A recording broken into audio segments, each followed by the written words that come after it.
I still remember the day I realized my boss wasn't just tough, he was cruel. From the outside, he looked like the picture of success: expensive suits, a shiny new car every year, and an office with a skyline view. But once you worked under him, you saw the truth. He thrived on intimidation. He'd bark at people for the smallest mistakes and smile when someone looked scared. If you enjoy workplace drama stories, stick around. This one might make you rethink how much power a bad boss should really have. And tell me in the comments, have you ever had a boss who made your life miserable? In my team, there were 3 of us who felt the pressure the most: me, a project manager trying to keep things together; Rachel, our smartest analyst, who often stayed late just to keep up; and Marcus, a quiet but brilliant developer who always tried to stay under the radar. The boss, let's call him Mr. Dalton, seemed to single us out. He'd tear apart our presentations in meetings, then later brag to executives using the very ideas we had suggested. At first, I told myself it was just office politics. But then he did something that crossed a line I couldn't ignore. One Monday morning, he made an announcement that left the entire team stunned. That Monday morning, Mr. Dalton gathered us all in the conference room. He stood at the head of the table with his usual smug grin, holding a stack of papers as if they were trophies. Then he announced a brand new project for one of our biggest clients, worth over $2 million in revenue. At first, I felt excited. This was the type of project that could really make my career. But within minutes, the excitement vanished. Dalton assigned all the credit and visibility to himself, while pushing every ounce of responsibility onto us. "If this fails," he said, pointing a finger around the room, "it's on you. If it succeeds, it's because I led you." I noticed Rachel's face tighten, though she stayed silent. Marcus just scribbled notes, probably trying to avoid eye contact. As for me, I felt my stomach sink. The deadlines he set were impossible, the resources he gave us were bare minimum, and yet he made it clear he'd be presenting the work to upper management as his own masterpiece. Something in his tone told me this wasn't just another tough assignment. This was going to be the kind of project where someone got thrown under the bus, and I had a sinking feeling I knew exactly who. The first cracks in his plan began to show the very next week. By the end of the first week, we were already drowning. Rachel was buried under endless spreadsheets, Marcus was patching together code that had no time for proper testing, and I was juggling late-night calls just to keep the client from panicking. Then came the Friday status meeting. Dalton strutted into the room like a king entering his court, holding a sleek presentation folder. What shocked us was what came next. Every slide, every chart, every analysis Rachel had stayed up late building, Dalton presented them as if they were his own work. He didn't even glance in her direction. When the client praised the detail, Dalton smirked and said, "That's what years of experience bring." I caught Rachel's hand trembling under the table. Marcus leaned toward me and whispered, "He's going to bury us with this." The worst part? He promised the client a feature Marcus had never agreed was possible on the timeline given. And he looked right at me when he said, "My team is fully aligned." I wanted to speak up, to push back, but the room was full of executives, and Dalton had built his reputation on crushing anyone who challenged him. So I bit my tongue. But inside, something snapped. I realized this wasn't just arrogance. It was sabotage waiting to happen.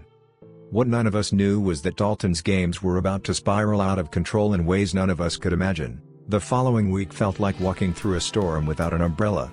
Every day, Dalton piled on new demands, each one more unrealistic than the last. Rachel was clocking out well past midnight, Marcus was skipping lunches just to keep up, and I barely saw my own apartment. But then, something strange happened.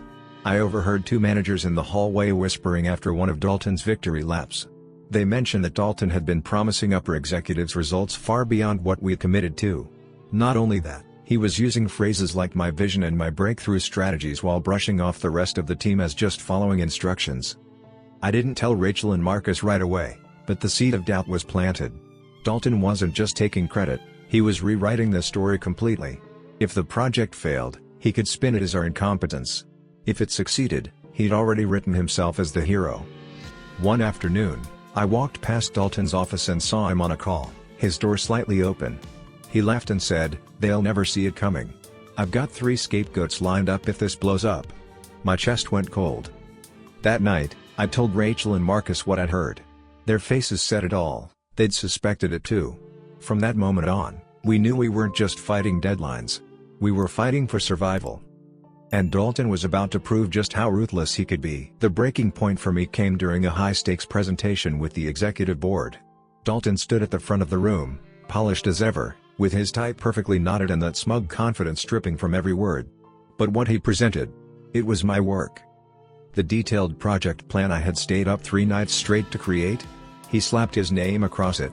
The solutions Marcus had carefully engineered? Dalton called them his innovative approach.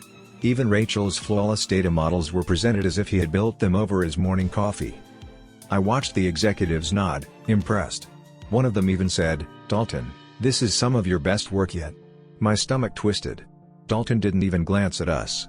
He just accepted the praise, soaking it in like he'd earned every bit of it. After the meeting, he clapped me on the shoulder and said, "See? This is how leadership works. You provide the groundwork, and I provide the vision." His smile told me he believed that lie with his whole chest. Rachel was furious but quiet. Marcus muttered that we had to document everything before it was too late. That was the moment I realized, we couldn't just endure this.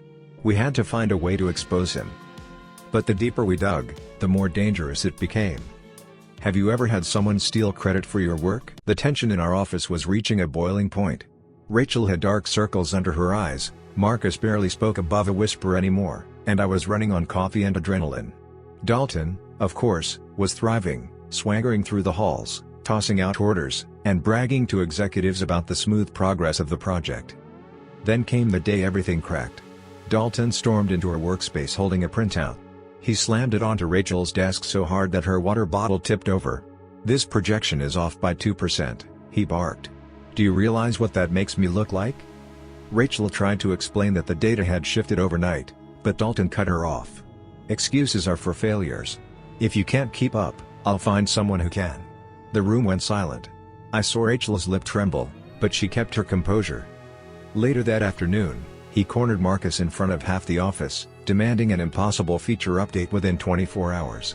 When Marcus calmly said it couldn't be done, Dalton sneered and said, "Maybe you're not as talented as I thought."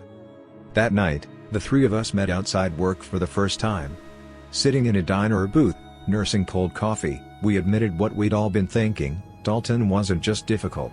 He was dangerous to our careers, and maybe even our reputations. And then fate handed us something we weren't supposed to see.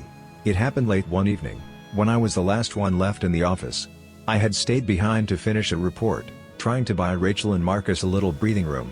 Dalton had left hours earlier, but his office light was still on. Curious, I walked past and noticed his computer screen glowing. He'd forgotten to log out. For a moment, I hesitated.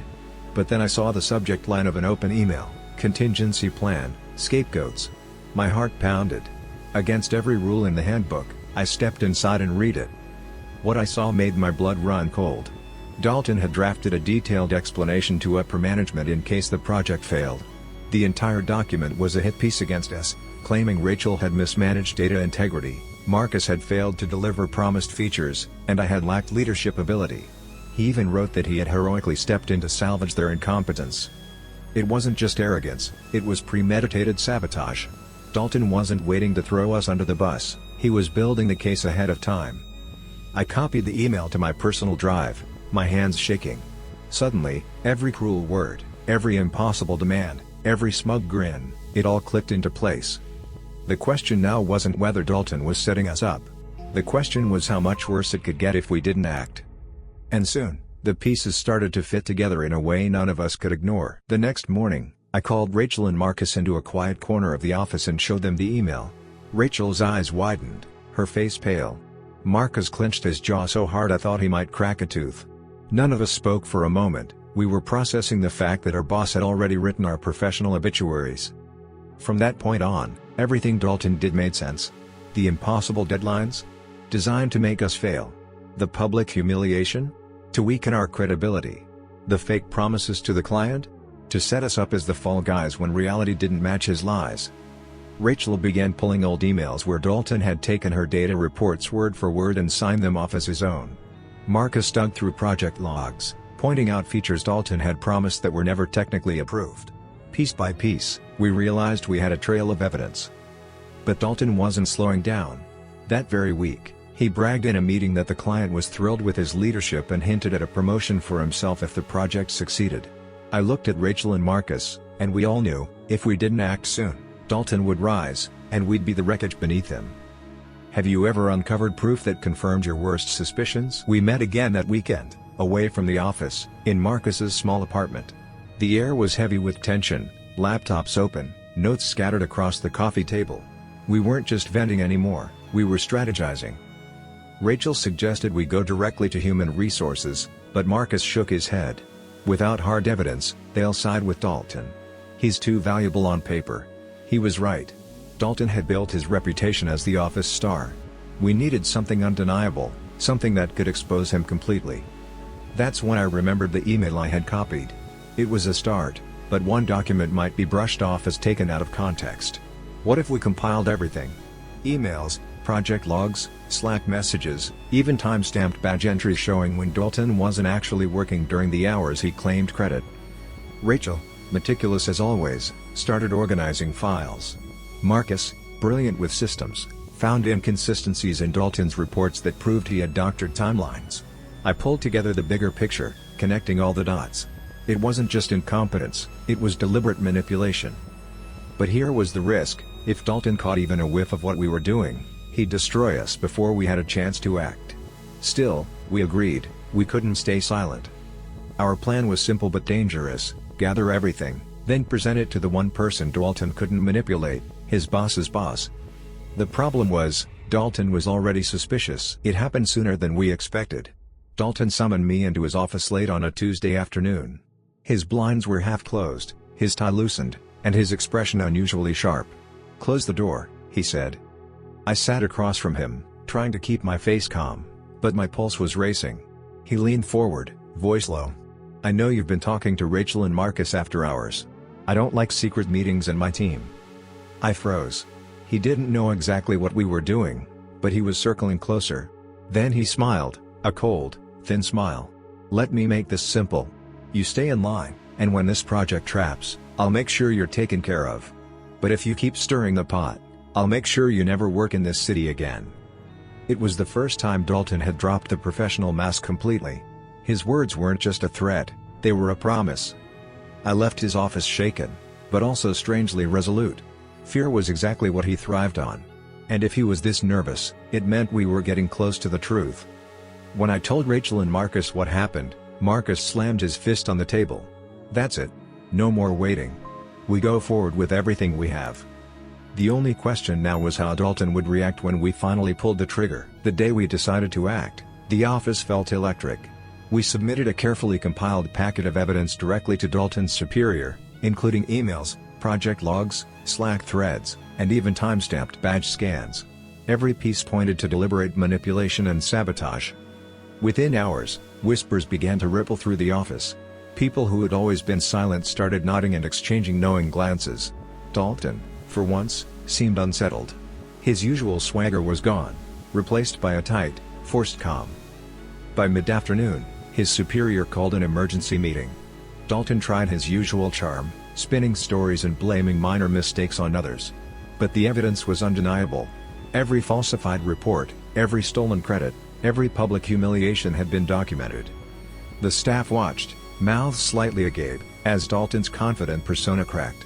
His words stumbled, his explanations faltered, and for the first time, the office realized just how much he had manipulated us. Rachel whispered to me, "I can't believe this is happening." Marcus just shook his head, a mix of relief and disbelief.